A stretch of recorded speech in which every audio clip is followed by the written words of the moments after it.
Good evening to all of you. Sat Sri अकाल। मुझे ऐसा विश्वास है कि आप सब लोग अच्छे होंगे, स्वस्थ होंगे, अपनी पढ़ाई करते होंगे। थोड़ी सी वीडियो मेरी थोड़ी लेट से आ रही है, इसके लिए मुझे भी कष्ट है, खेद है। तो आज का हमारा जो वीडियो है वो प्रोनाउन से संबंधित है, क्योंकि ऑलरेडी मैं 6 वीडियो डाल चुका हूँ प्रोनाउन का। तो आज का जो हमारा जो टॉपिक्स है वो प्रोनाउन से है। तो प्रोनाउन कौन सा है? वो रिलेटिव प्रोनाउन है। वो कौन सा प्रोनाउन है? वो रिलेटिव प्रोनाउन है। रिलेटिव प्रोनाउंस में बच्चे होते क्या हैं कि बहुत से बच्चे ऐसे होते हैं जो फंस जाते हैं। उनको समझ नहीं आता है कि इसका प्रयोग कैसे कैसे हो रहा है। कहीं वाट दिखता है, कहीं हु दिखता है, कहीं दैट दिखता है, कहीं हुम दिखता है, कहीं विच दिखता है। तो रिलेटिव प्रोनाउन में बच्चों को अक्सर दिक्कत होती है। इसी दिक्कत को दूर करने के लिए ये हम आपके सामने एक लाया हूँ वीडियो, ताकि आपका जो प्रॉब्लम है, वो समस्या जो है वो सॉल्व हो जाए। तो इसको सॉल्व करने के लिए आपको थोड़ी सी वर्क करना पड़ेगा, थोड़ा सा आपको कंसंट्रेशन होकर के आपको ध्यान देना पड़ेगा, नहीं तो शायद समझ में आपको न आए। यदि ध्यान देंगे तो आपको जरूर आपको समझ आपको जरूर आएगा। ऐसी कोई बहुत बड़ी ये प्रोनाउन नहीं है। तो आज हम देखते हैं कि क्या है यह रिलेटिव प्रोनाउन है। यह क्या है? यह रिलेटिव प्रोनाउन। आप लोग पढ़े भी होंगे रिलेटिव प्रोनाउन। आप लोगों के स्कूल में क्लास में पढ़ाया भी गया होगा कि रिलेटिव प्रोनाउन के विषय में आपको पढ़ाया भी गया होगा। ये बहुत इंपॉर्टेंट ये होता है। यह रिलेटिव प्रोनाउन, इसकी हिंदी होती है संबंधवाचक सर्वनाम। संबंधवाचक सर्वनाम इसकी हिंदी होती है। आप लोग एक क्लास में पढ़े होंगे कि रिलेटिव प्रोनाउन जो होता है उसका हिंदी होता है संबंधवाचक सर्वनाम होता है। सर्व इसका मतलब क्या है कि मतलब प्रोनाउन वो हो जो संबंध बताते हो किसी वाक्य के किसी शब्द से। उसका संबंध क्या है? वाक्य में अन्य भी ऐसी कोई चीजें आती हैं, नाउन का, प्रोनाउन का संबंध स्थापित करता है, संबंध बताता है। तो संबंध बताने वाले कौन कौन से प्रोनाउन हैं जो संबंध बताते हैं? और जो प्रोनाउन होता है यह कंजक्शन का भी काम करता है, यानी वाक्य को जोड़ने का भी काम करता है। यह वाक्य को जोड़ता भी है, शब्द से उसका संबंध बताता है, किसका संबंध क्या है। तो एक ही शब्द के दो दो कार्य हो जा रहे हैं। वाक्य को जोड़ना, किसी वाक्य के किसी दूसरे शब्द से संबंध बताना। एक ही चीज दो दो काम करता है, एक पंथ दो काज। एक होते हुए भी वो दो काम करता है, वो डबल काम करता है। तो ये होता है रिलेटिव प्रोनाउन। लेकिन रिलेटिव प्रोनाउन होते कौन कौन हैं? एग्जाम में आपको ये नहीं पूछ सकता है कि इसकी परिभाषा क्या है। एग्जाम में ऐसे कुछ नहीं आते हैं। बस आपको ये होता है कि करेक्ट करना है कि सही क्या है और गलत क्या है। यह जैसा कि हम जानते हैं कि रिलेटिव प्रोनाउन, जैसे ही आप इन वर्डों को आप देखेंगे, इसको हु को, हुज को, हुम को, विच को, वाट को और दैट को, यही सब जो है रिलेटिव प्रोनाउन है। हु, हुज, हुम, विच, वाट और दैट, इन्हीं लोग हम कहते हैं कि क्या है? रिलेटिव प्रोनाउन है।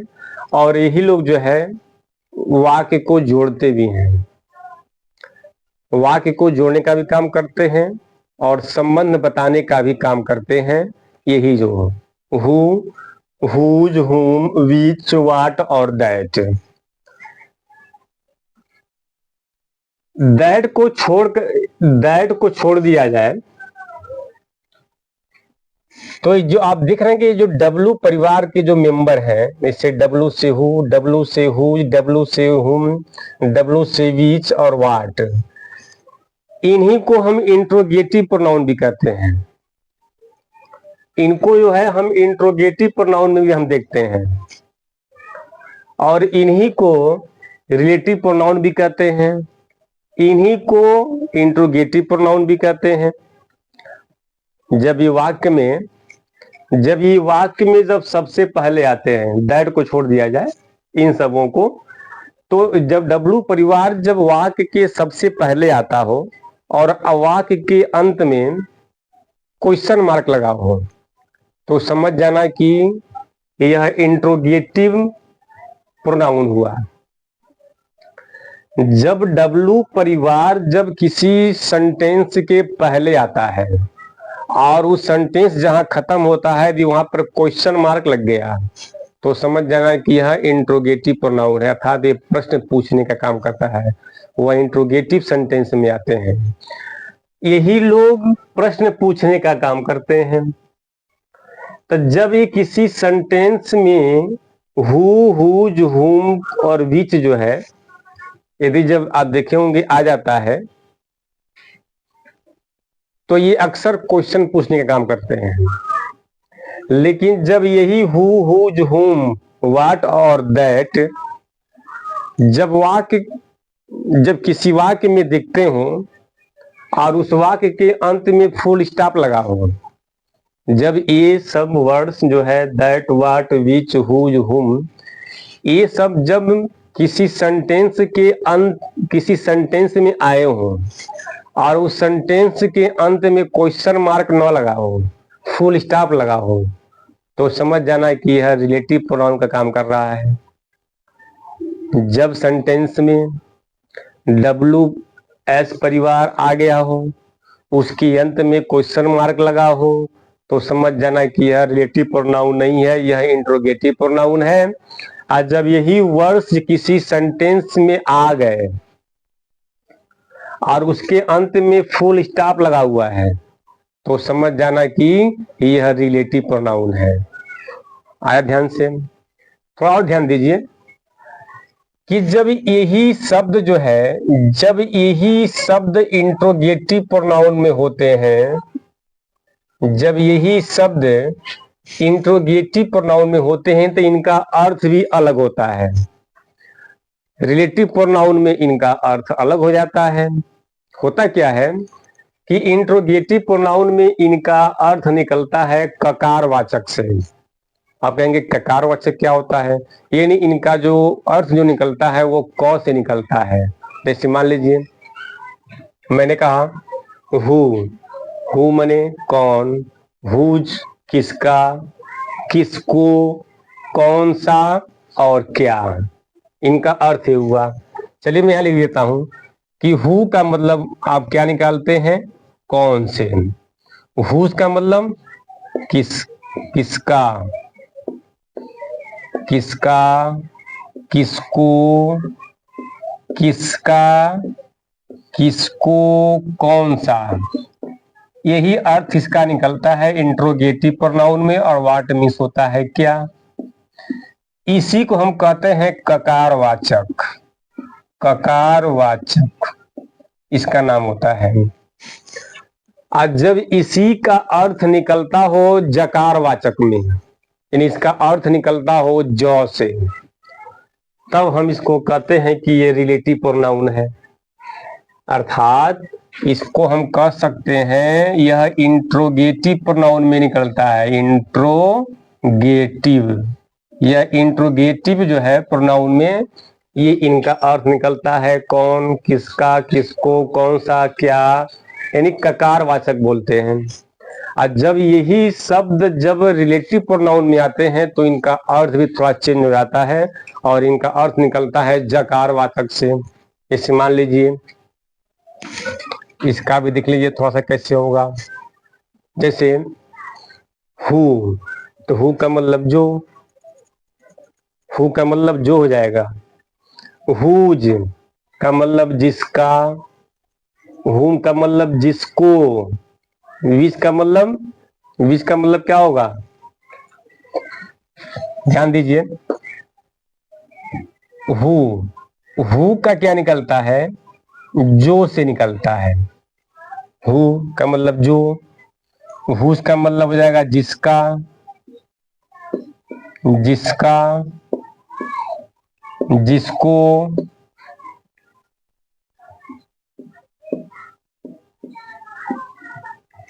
जो, जिसका, जिसको, और इन तीनों का अर्थ जो से निकलता है। जो से, और वाट का भी मतलब जो होता है, और दैट, यानी दैट का मतलब भी जो ही होता है। यानी इसको हम कहते हैं जकारवाचक। इसको हम क्या कहते हैं, जकार वाचक कहते हैं। तो जैसे ही इनका अर्थ निकलता हो ज से, जो, जिसका, जिसको, जो, तो हम उसको क्या कहते हैं, तो हम समझ जाएंगे कि यह रिलेटिव प्रोनाउन में इसका प्रयोग किया गया है। क्या किया गया है, इसका प्रयोग रिलेटिव प्रोनाउन में किया गया है। यानी हु, हुज, हुम, विच, वाट और दैट, इनका अर्थ जो है, अब समस्या ये आएगी कि जब जो का अर्थ विच भी दे रहा है, जो का अर्थ वाट भी दे रहा है, जो का अर्थ दैट भी दे रहा है, और जो का अर्थ हु भी दे रहा है, तो एक से काम क्यों चल जाता है, एक ही शब्द से काम क्यों चलता, जब सबका अर्थ जो है, यानी जो, तो इस यहाँ हु आया, यहाँ पर विच भी आया, वाट भी आया, दैट भी आया, तो इतने शब्द को लाने की क्या जरूरत थी। इसमें जरूरत है कि किसके किसके साथ किस कंडीशन में दैट आता है, किस कंडीशन में जो का अर्थ देने के लिए वाट आता है, किस कंडीशन में जो का अर्थ देने के लिए विच आता है, और किस कंडीशन में जो का अर्थ देने के लिए ये हु आता है। तो इसके अलग अलग कुछ इसके रूल हैं, इसके टाइप्स हैं। तो जब आप समझिए कि जब इसका अर्थ जो से निकलता हो, जो उससे कहते हैं जकारवाचक, तो इसका मतलब है कि जो जिस सेंटेंस में जकारवाचक शब्द आए होंगे उसके अंत में फुल स्टॉप होगा, उसमें इंट्रोगेटिव मार्क नहीं लगा होगा। आज जैसे ही इनके अंत में ये शब्द, ये वाक्य किसी शब्द में आए हुए हैं, और उसकी मान लीजिए एक सेंटेंस में ले लेता हूं। इस मान लीजिए मैंने लिखा कि वाट डू यू डू, यहाँ क्वेश्चन मार्क लग गया। तो हम देखें कि एक सेंटेंस है, सेंटेंस में क्या है, देखो यहाँ वाट आ गया है। अब यहाँ पर वाट का अर्थ निकलेगा, ककार वाट से निकलेगा, ककार से। वाट माने क्या, तो वाट डू यू डू, तुम क्या करते हो, इसका मतलब ये हुआ। और लास्ट में क्या लग गया है, क्वेश्चन मार्क लग गया। तो एक और देख लीजिए, सेम हो गया है, हु आर यू, तुम कौन हो, तो यहाँ पर क्या लगाएंगे हम, क्वेश्चन मार्क लगाएंगे हम। तो हम समझ जाएंगे कि यह रिलेटिव प्रोनाउन नहीं है, यह इंट्रोगेटिव प्रोनाउन है। यहाँ भी हु दिख रहा है, और देखिए यहाँ पर भी वाट दिख रहा है। तो जब जब जब वाट, हुज, हुम, विच, हु का प्रयोग किसी सेंटेंस में होता है और उसके लास्ट में क्या लगा होता है, इंट्रोगेटिव मार्क लगा होता है, तो हम समझ जाते हैं कि इंट्रोगेटिव प्रोनाउन है, अर्थात रिलेटिव प्रोनाउन का काम नहीं कर रहा है इस सेंटेंस में। अब हम आगे जानेंगे हम रिलेटिव प्रोनाउन के विषय में। तो हम तो इतना जान गए कि इन लोगों का अर्थ जकारवाचक और ककारवाचक होता है। इंट्रोगेटिव प्रोनाउन में इनका अर्थ कौन, किसका, किसको, कौन सा, क्या से अर्थ निकलता है, और इन्हीं का अर्थ जो, जिसका, जिसको, जो अर्थ इनका रिलेटिव प्रोनाउन में निकलता है। अब हम ये थोड़ा ध्यान देंगे कि अभी मैंने आपसे कहा कि जो और यहाँ पर जो लिखा हुआ है, तो थोड़ा इसको समझाइए कि ये आखिरी में चीज है क्या। तो इसको समझने से पहले एक काम करते हैं कि थोड़ा सा हम पर्सनल प्रोनाउन की तरफ थोड़ा सा आपका हम ध्यान को खींचेंगे कि थोड़ा सा पर्सनल प्रोनाउन आपने जो पढ़ा था उसमें थोड़ा सा आपका हम ध्यान चाहते हैं खींचना हम। उसमें आपको हम पढ़ाए थे हम possessive case, nominative case, objective case आपको हम पढ़ाए थे हम। जैसे जानते हैं कि जब ये प्रोनाउन है तो ये भी किसी न किसी केस में तो अवश्य रहते होंगे। ऐसा तो है नहीं कि ये किसी केस में ये नहीं रहते होंगे। तो हम थोड़ा आपका ध्यान देंगे, हम ये खींचेंगे कि ये जो हु दिया ना, मैं यहाँ पे लिखता हूं, एक तो मैं लिखता हूं नॉमिनेटिव केस, नॉमिनेटिव केस, और यहाँ पर मैं लिखता हूं पॉसेसिव केस, पॉसेसिव केस, और यहाँ पर मैं लिखता हूं ऑब्जेक्टिव केस। ये थोड़ा ध्यान रहे। पॉसेसिव केस में भी आप लोग पढ़े होंगे, इसमें दो होते हैं, एक होता है पॉसेसिव एडजेक्टिव और एक होता है पॉसेसिव प्रोनाउन भी होता था। आपने पर्सनल प्रोनाउन आपने पढ़ा होगा। तो होता क्या है कि जो हु शब्द जो है यह हमेशा नॉमिनेटिव केस में रहता है। इसकी हिंदी क्या होगी? इसकी हिंदी होती है कर्ता कारक। आप लोग जानते भी होंगे कि इसकी हिंदी क्या होती है? कर्ता कारक, यानी कर्ता का काम करता है। पॉसेसिव केस का मतलब क्या है? संबंध कारक। इसका मतलब होता है कि यह संबंध बताता होगा, ये वाला संबंध कारक। और ये क्या होता है आपका? ये जो होता है आपका कर्म कारक होता है। क्या होता है आपका? ये कर्म कारक होता है। तो हु जो शब्द जो है यह हमेशा नॉमिनेटिव केस में रहता है, अर्थात ये हमेशा कर्ता का काम करता है। और हु का जो संबंध कारक जो होता है वह हुज होता है। क्या होता है? यह हुज होता है जो संबंध को बताता है। और इसका जो ऑब्जेक्टिव केस जो होता है वह हुम होता है। क्या होता है? यह हुम होता है। आपको हम किसी वीडियो में बताए भी थे हम कि किसी सब्जेक्ट के ऑब्जेक्ट को पता करने के लिए हम हुम का प्रयोग करते हैं। देखिए ये खुद ही हुम ऑब्जेक्टिव केस में है।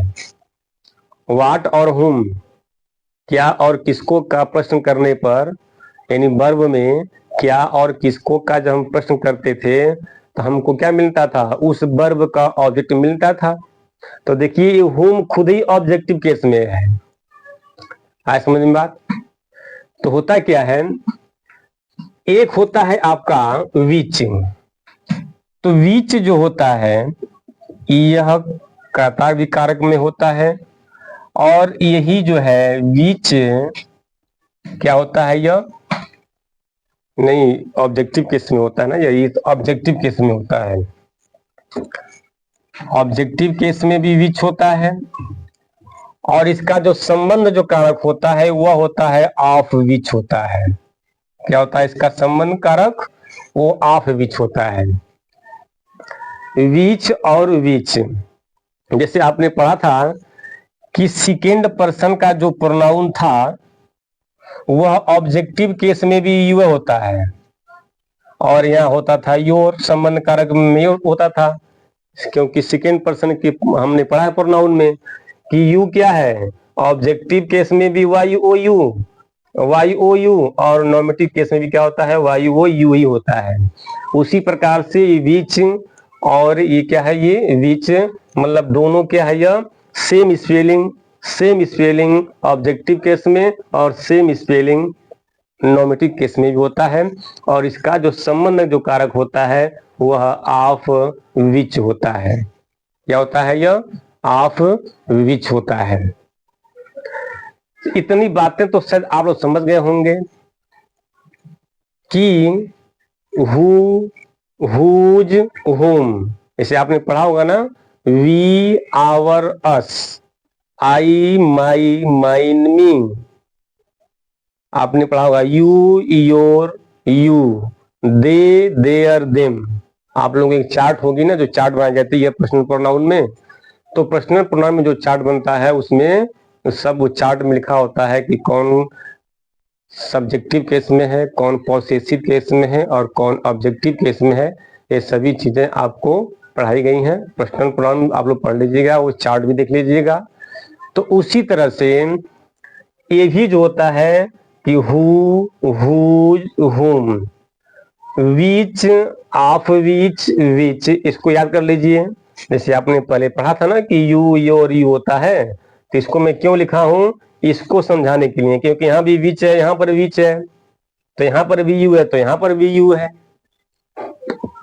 तो ये इनके क्या होते हैं, ये कारक होते हैं। इसको आप लोग नोट करते रहिए, इसका स्क्रीनशॉट लेते रहिए, क्योंकि जगह मेरे पास कम है तो मैं इसको मिटाता रहूंगा, आगे में बढ़ता रहूंगा। स्क्रीनशॉट ले लीजिए, आशा है कि आपने इसका स्क्रीनशॉट लिया होगा। तो इतना तो आप जान गए कि हु, हुज, हुम, विच, ऑफ विच और ये होता है विच होता है। इसका अर्थ तो मैं आपको पहले मैं ऊपर ही मैं आपको लिख दिया हूं। अब हम चलते हैं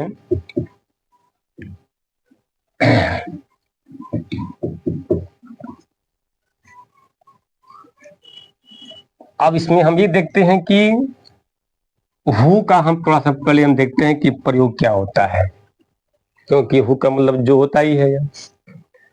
तो नोट में आप लिख लीजिए, नोट में एनी हु का प्रयोग, हु का प्रयोग प्राणिवाचक संज्ञा, या हम कह सकते हैं सजीव, प्राणिवाचक हम कोष्टक में कर देते हैं सजीव, सजीव के लिए, सजीव के लिए होता है, सजीव के लिए होता है। इसको जानिए कि हु का जो प्रयोग होता है, क्योंकि हु का मतलब जो होता ही है, ये तो आप जान ही गए आप। तो हु का जो प्रयोग होता है वह प्राणिवाचक संज्ञा हो, सजीव संज्ञा के लिए होता है। जैसे हम कुछ एग्जाम्पल हम पहले हम थोड़ा देखते हैं वो होता क्या है।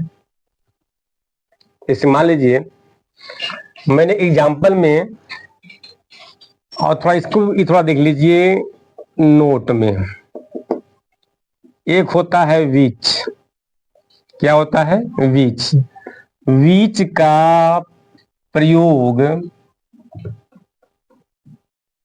निर्जीव,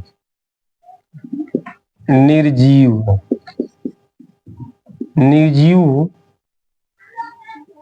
के लिए होता है।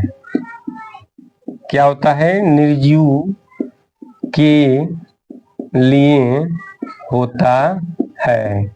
इन दोनों को थोड़ा हम साथ साथ में लिख चलते हैं, क्योंकि विच का भी मतलब तो जो निकलता है, और हु का मतलब भी क्या है, जो निकलता है। देखिए यहाँ पर हु का मतलब जो, और विच का भी मतलब जो ही निकल रहा है।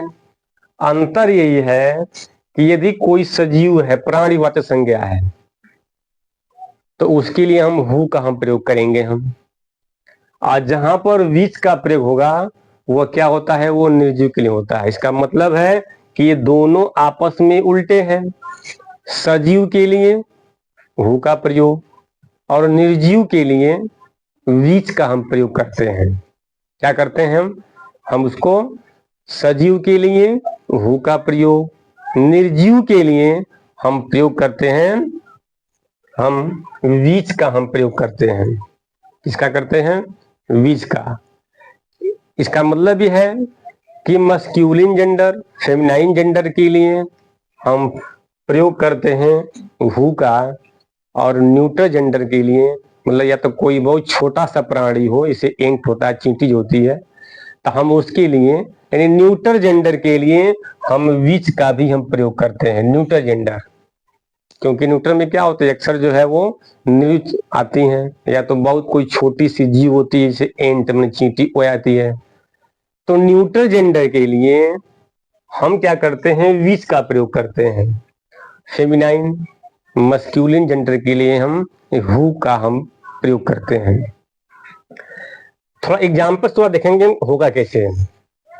जैसे मान लीजिए अगर मैंने सेंटेंस एक लिखा एग्जाम्पल में, तब आपको समझ में आएगा।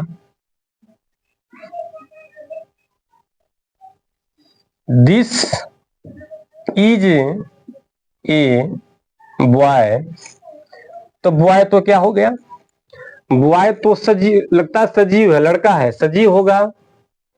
इसका मतलब है कि यह वही लड़का है जो, तो मान ली हमको यहाँ पर जो लिखना हो, तो जो के लिए हु आएगा कि विच आएगा, तो यहाँ पर तो लड़का है, तो लड़का तो सजीव है, तो यहाँ पर मैं क्या लिखूंगा, मैं हु लिखूंगा। माने यह वही लड़का है who can do this work. अब देखिए ध्यान से, अभी मैंने ये देखा कि ये तो हु तो सेंटेंस के बीच में आया, क्या आया, यह सेंटेंस के यह बीच में आया, और किया क्या, यह दो काम कर दिया, यह कंजक्शन का भी काम कर दिया और रिलेटिव प्रोनाउन का भी काम कर दिया। तो इसको समझे ध्यान से।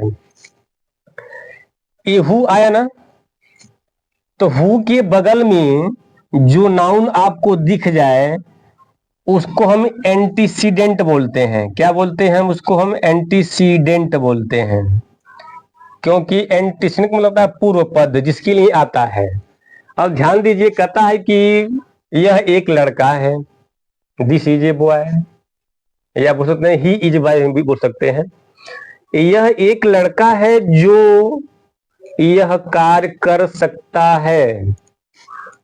इसको यदि हम तोड़ दें तो क्या होगा, दिस इज ए बॉय, इसको हम तोड़ते हैं तो हो जाएगा ना दिस, या यही लिख सकते हैं इज ए बॉय, एक सेंटेंस हो गया, ठीक ना।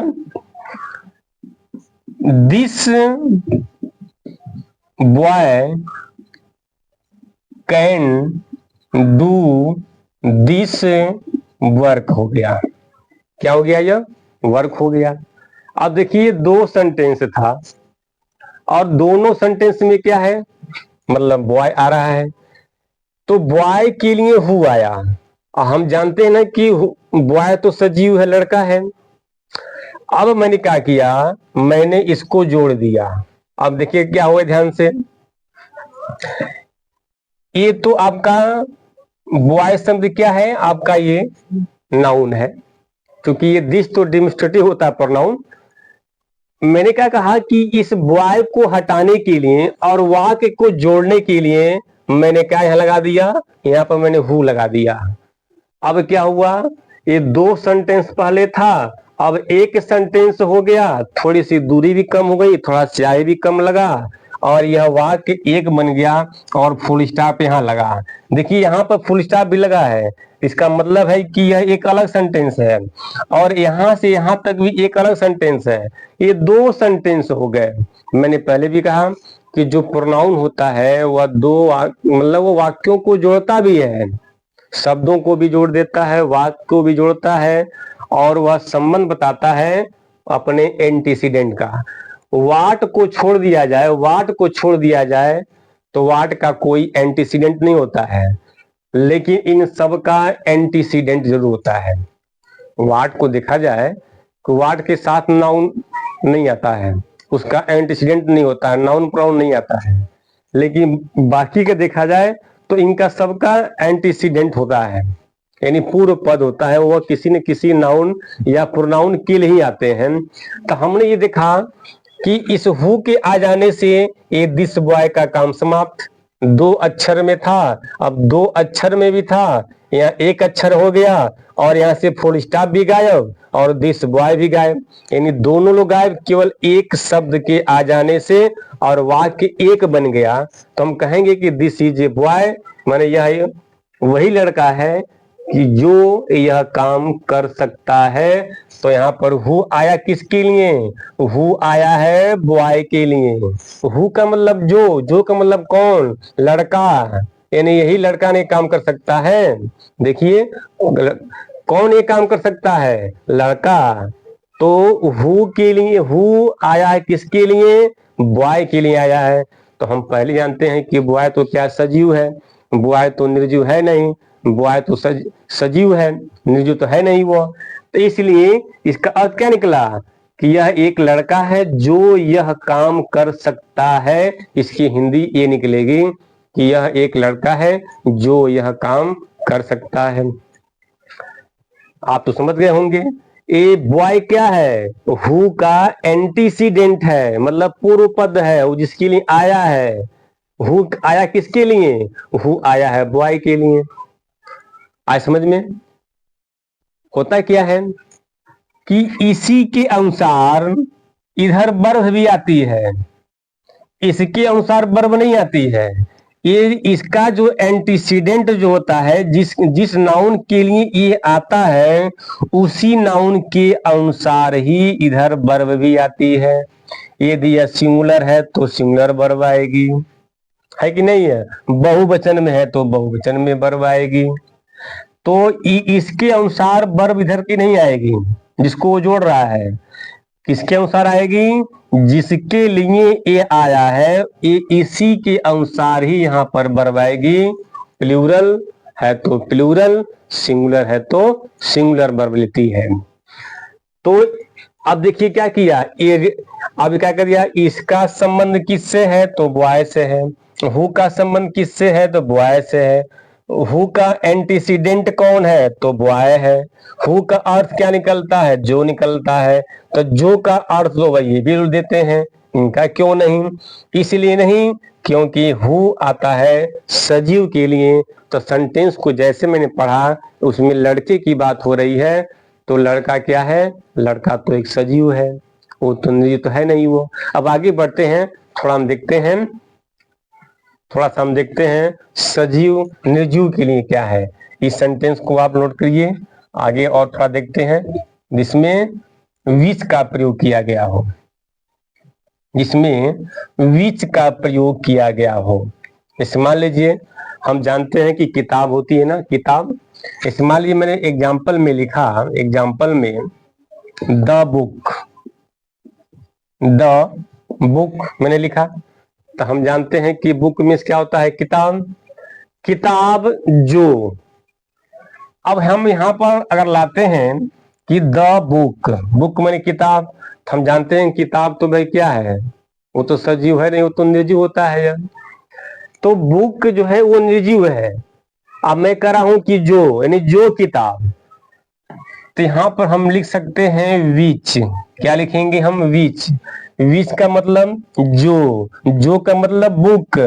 ये विच किसके लिए आ रहा है? विच आ रहा है बुक के लिए। विच आई बाट, BOUGST बाट, स्टरडे,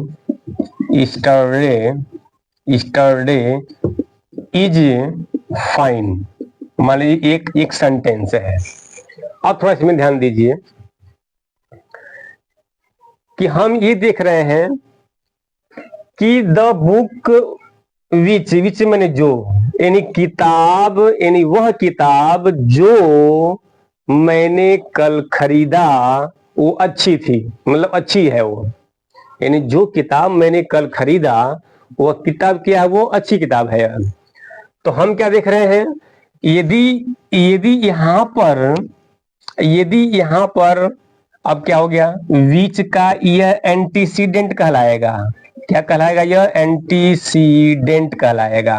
कौन कहलाएगा? ये बुक कहलाएगा। किसका? विच का। विच आया किसके लिए? विच आया है बुक के लिए। यहाँ पर हु नहीं आएगा, क्योंकि हु तो पहले कह दिया कि भाई देखो मैं सजीव के लिए आऊंगा, निर्जीव के लिए मैं नहीं आऊंगा। यानी मस्क्यूलिन जेंडर हो, फेमिनाइन जेंडर हो, उसके लिए मैं आऊंगा, मैं न्यूट्रल जेंडर के लिए नहीं आऊंगा। तो न्यूट्रल जेंडर के लिए विच को बनाया गया है। किसको बनाया गया है? विच को बनाया गया है। तो ये विच आया किसके लिए? विच आया है बुक के लिए। तो विच का भी मतलब क्या होता है? जो होता है। कहता है कि मतलब वह किताब जो, इसका मतलब जो किताब, इसका मतलब क्या होगा कि जो किताब मैंने कल खरीदी वो गया है, फाइन है, बढ़िया है, ठीक ठाक है, अच्छी किताब है, वो गुड है। तो अब देख लीजिए, अब आप गलती मत कीजिएगा कि यहाँ पर हु मत लगाइएगा, क्योंकि कहिएगा कि हु मने जो, तो विच मने भी जो होता है, तो जो मन करे वो लगा दीजिए। ऐसी गलती आपको बिल्कुल नहीं करनी है, ऐसी गलती आपको बिल्कुल नहीं करनी है। ये तो आप समझ गए कि हु का प्रयोग कहाँ होगा और विच का प्रयोग कहाँ होगा। विच का प्रयोग कहाँ होगा ये तो आप तो समझ गए। विच आता है निर्जीव के लिए और हु आता है सजीव के लिए, अर्थात फेमिनाइन जेंडर, मस्क्यूलिन जेंडर के लिए हम हु का प्रयोग करते हैं, और न्यूट्रल जेंडर के लिए यानी निर्जीव के लिए हम विच का हम प्रयोग करते हैं, जिसका अर्थ जो निकलता है। इनको बताएंगे अभी इनको बताते हैं, क्योंकि वाट का मतलब भी जो होता है, दैट का भी मतलब जो होता है, आप सब समझेंगे धीरे धीरे। थोड़ा धैर्य रखिए और इसको पूरा का पूरा वीडियो देखिए। अब तो आगे चलते हैं कि होता क्या है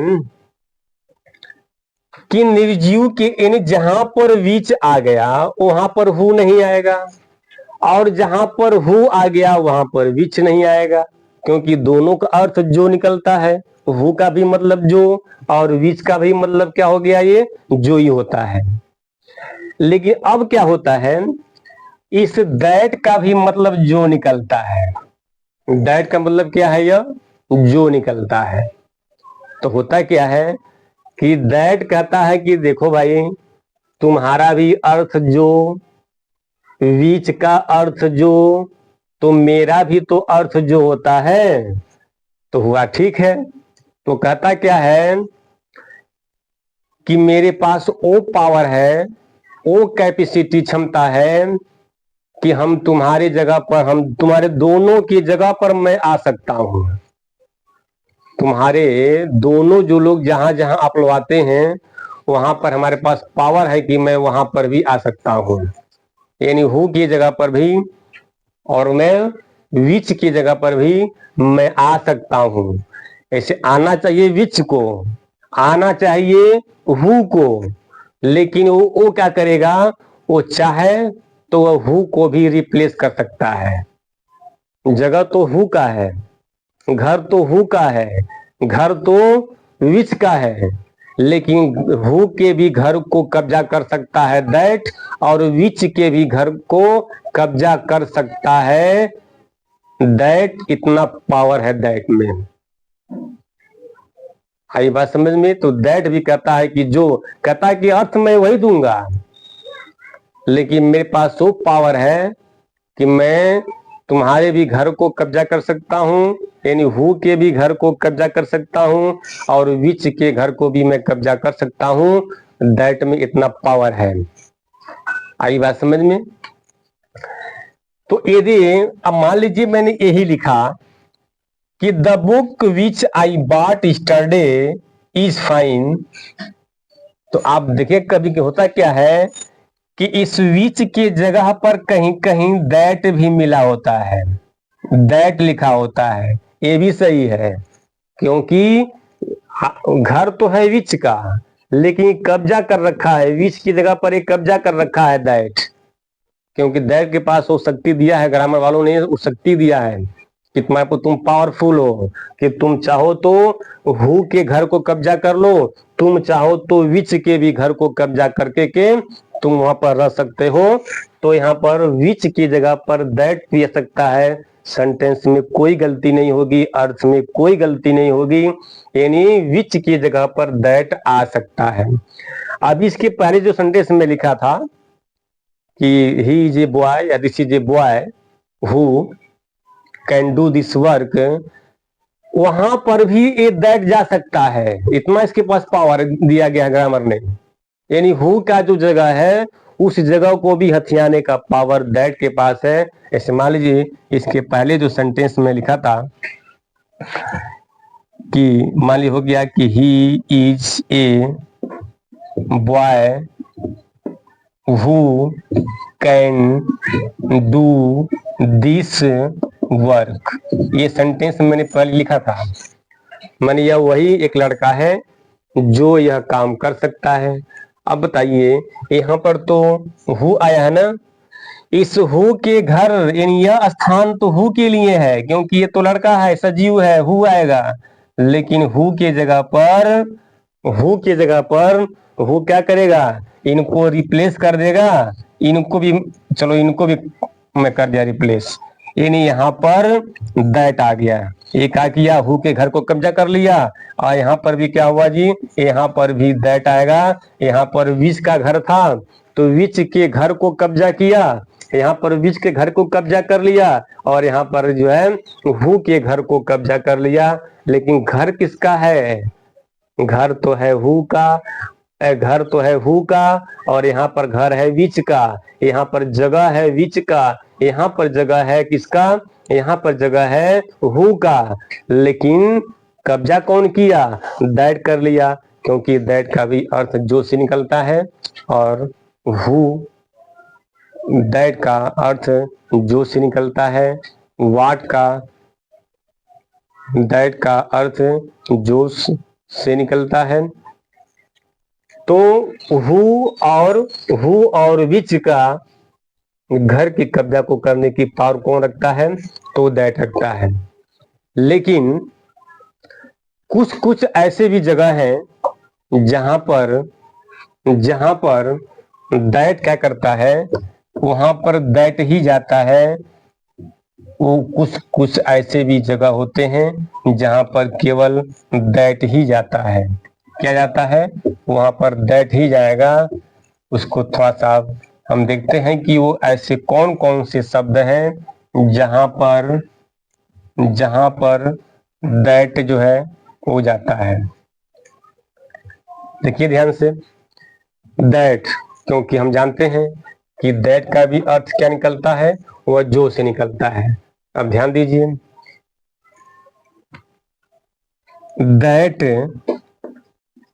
दैट का मतलब जो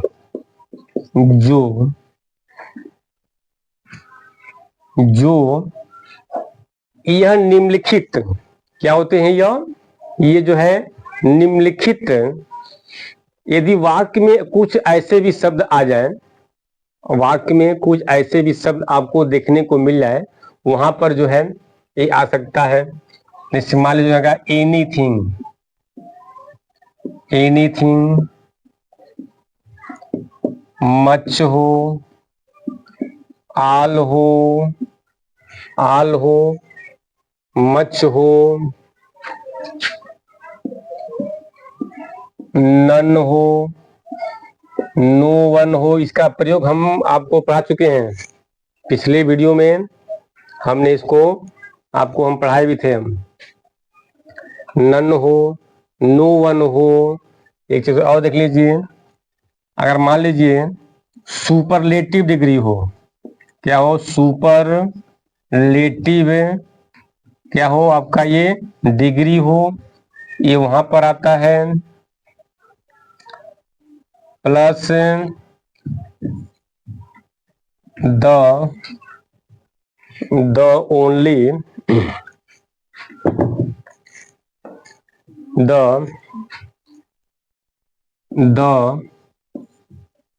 ओनली प्लस यदि नाउन दिया है, ओनली प्लस नाउन दिया है, सेम प्लस नाउन दिया है, वहां पर आ सकता है। Same plus noun, the only plus noun, superlative degree plus noun हो। यानी ऐसे ऐसे सेंटेंस में यदि ये लोग किसी सेंटेंस में यदि दिख जाए, आल दिख जाए, लिटिल दिख जाए, एनीथिंग, नथिंग भी दिख जाए आपको, नन दिख जाए, तो ऐसे ऐसे शब्दों के साथ हमेशा दैट का ही प्रयोग होता है। क्या होता है, ऐसे ऐसे नाउन के साथ हमेशा दैट का प्रयोग होगा। किसका प्रयोग होगा? दैट का ही इसमें प्रयोग होता है। मान लीजिए सुपरलेटिव डिग्री है या द ओनली प्लस नाउन दिया है, सेम प्लस नाउन दिया है, नो वन दिया है, नन दिया है, ऑल दिया है, मच दिया है, नथिंग दिया है, एनीथिंग एंड नथिंग। इसमें नथिंग भी आता है, नथिंग, नथिंग भी है, लिटिल भी, लिटिल ये भी होता है। तो यानी ये सब चीजें यदि जिस सेंटेंस में यदि इसको आप देख लीजिए और वहां पर जो का अर्थ यदि पड़ता हो तो वहां पर क्या अर्थ पड़ता हो, जो का यदि अर्थ निकालना हो तो वहां पर संज्ञा सजीव समझ करके हु बदलाइएगा और निर्जीव समझ करके वहां पर विष बदलाइएगा, वहां पर ये दैट ही आएगा। तो देखिए आगे कैसे कैसे आता है। इसे मान लीजिए एक एग्जाम्पल ये है, एग्जाम्पल है कि he is a greatest man. हम देखता हूं ना, ग्रेट, ग्रेटर, ग्रेटेस्ट होता है। क्या होता है? ग्रेट, ग्रेटर, ग्रेटेस्ट होता है। आप पढ़े होंगे ना डिग्री में, पॉजिटिव डिग्री, कंपैरेटिव डिग्री और होती है सुपरलेटिव डिग्री, यानी पीसीएस, पॉजिटिव, कंपैरेटिव और सुपरलेटिव डिग्री। यदि किसी सेंटेंस में सुपरलेटिव डिग्री आ गया हो, मैंने यहाँ लिख दिया है कि सुपरलेटिव डिग्री प्लस नाउन हो, he is a greatest man, मतलब वो सबसे बड़ा आदमी है जो हमेशा यहां रहता था। मान मैं कहा ना कि ये तो देखे, आप तो देखे कि मैन, अब मैंने कहा कि जो, तो आप क्या लगाएंगे? आप मुझे समझ, मैन सजीव आदमी है तो आप यहाँ पर हु लगा देंगे, हु ईवर लिव्ड हियर, मान लीजिए सेंटेंस है यार। अब क्या देख रहा हूं कि इसका अर्थ तो सेंटेंस तो सही आ रहा है लेकिन अभी यह गलत है। अब कहते हैं he is a greatest man, तो ये ग्रेटेस्ट क्या है? ये तो ग्रेटेस्ट क्या है? यह सुपरलेटिव डिग्री है, ग्रेट का, ग्रेट, ग्रेटर, ग्रेटेस्ट। तो यदि इस सेंटेंस में क्या आ गया? सुपरलेटिव डिग्री आ गया और जो की आवश्यकता पड़ रही है, जो की आवश्यकता पड़ रही है, तो आप जो है इस मैन को देख करके हु मत लगा दीजिएगा, क्योंकि यहाँ पर हु नहीं आएगा, यहाँ पर दैट आएगा, क्योंकि सेंटेंस में क्या हमको मिल रहा है देखने को? सुपरलेटिव डिग्री मिल रही है। तो आप क्या करेंगे? आप दैट लगाएंगे, तो कहेंगे ना कि he is greater man that ever lived here. क्या करेंगे आप लिखेंगे वहां पर दैट का प्रयोग करेंगे। क्या करेंगे आप? दैट का ही वहां पर आप प्रयोग करेंगे। एक आध सेंटेंस, एक आध एग्जाम्पल थोड़ा और देख लीजिए। सेम है, सेम वाला, सेम लिखा हूं, नहीं लिखा हूं? सेम भी लिखा हूं, सेम को थोड़ा देख लीजिए। सेम में क्या है? मान लीजिए हो गया आपका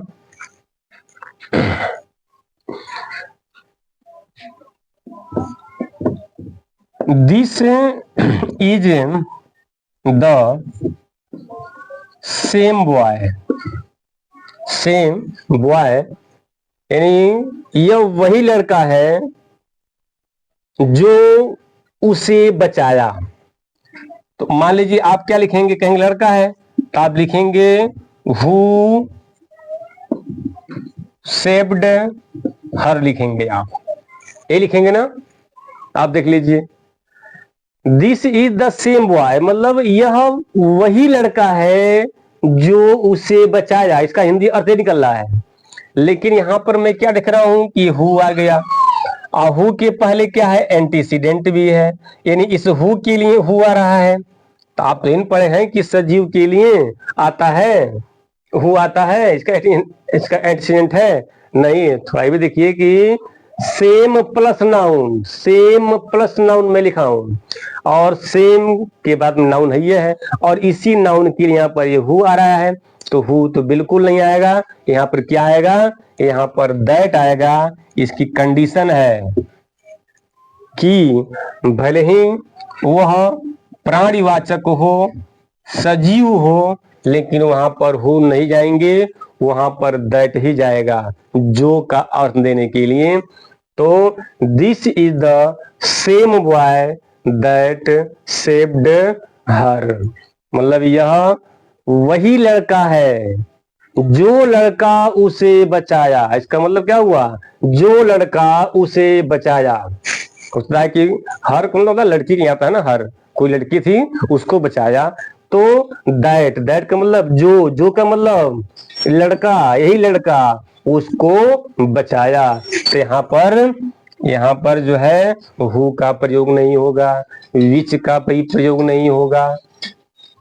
तो जब anything, much, all, none, no one, superlative degree plus noun, the only plus noun, the same plus noun, all भी है। जब ये ऐसे शब्द जब किसी भी सेंटेंस में आते हैं और वहां पर जो की पड़ती है जरूरत, तो वहां पर हु और विच नहीं जाता है, वहां पर हमेशा दैट जाता है। क्या जाता है, वहां पर हमेशा दैट जाता है। तो चूंकि यह वीडियो थोड़ा लंबा होगा, तो मैं चाहता हूं कि इस रिलेटिव प्रोनाउन को 2 भाग में बनाऊं ताकि आपको कोई दिक्कत ना हो समझने में। तो अब इसके आगे जो हुज और हुम और विच जो बच रहे हैं, इसको हम अगले वीडियो में बताएंगे हम, क्योंकि वीडियो ज्यादा लंबा हो जाएगा, आप बोर हो जाएंगे। तो इसको हम आगे बताएंगे, हम इसका प्रयोग, वाट का प्रयोग, हुम का और विच का, और इसका प्रयोग तो आप जान ही गए कि हु का प्रयोग सजीव और विच का प्रयोग होता है निर्जीव के लिए, अर्थात मस्क्यूलिन फेमिनाइन जेंडर के लिए हु का हम प्रयोग करते हैं। न्यूट्रल जेंडर के लिए, अर्थात निर्जीव वस्तु हो या कोई छोटी मोटी प्राणी होती है, चींटी बहुत छोटी होती है, उसके लिए भी हम क्या करते हैं, विच का हम प्रयोग कर सकते हैं। और दोनों के घर को कब्जा करने वाला कौन है, तो वह दैट है, वो दोनों के स्थान पर जा सकता है। लेकिन दैट का शर्त यह भी है कि यदि इन शब्दों यानी किसी सेंटेंस में, वाक्य में ये शब्द दिखाई दे रहे हैं, तो उस कंडीशन में जो के लिए हु नहीं जाएगा, विच नहीं जाएगा, जब भी जाएगा तो दैट ही जाएगा। तो आज तक का हमारा वीडियो यही। यदि हमारा वीडियो अच्छा लगे तो हमारे वीडियो को फैला दीजिए एकदम पूरा, उसको सब्सक्राइब भी कीजिए, लाइक भी कीजिए, शेयर भी कीजिए। तब तक के लिए आप सभी को गुड नाइट।